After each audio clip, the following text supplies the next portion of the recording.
I remember when someone said, that we're all the same collective consciousness. It was like, it felt very Borgish to me. Like we were all, when you die, you become vanilla. It was like this mind mass that you turn to the great machine. And I couldn't stand that idea. Absolutely couldn't stand that idea. It was like the whole inside of me, and I wouldn't recognize it then, loved me, loved my experiences, loved what, and almost, started mourning the loss, like I'd even believed that statement for a moment when I heard it. And then, oh, I don't know, it was one of our journeys into that consciousness, that, of creator, one of those things.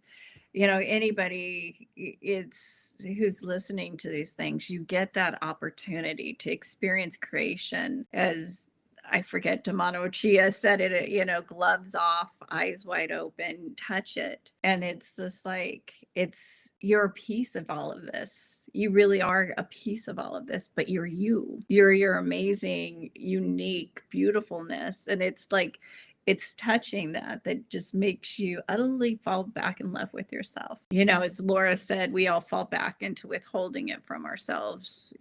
Trust me, I did it a few times this week, quite a bit.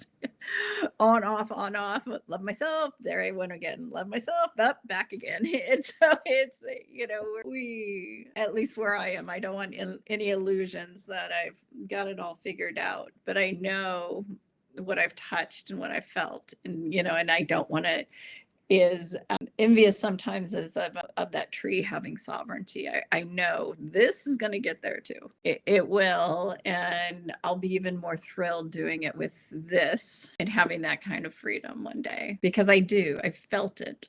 I felt my uniqueness and my individuality, and once you feel it, you don't unfill that. At least it's always with you. And now it's trying to figure out how to keep these kids who we don't have the elders, we don't have as many K's running around as we used to.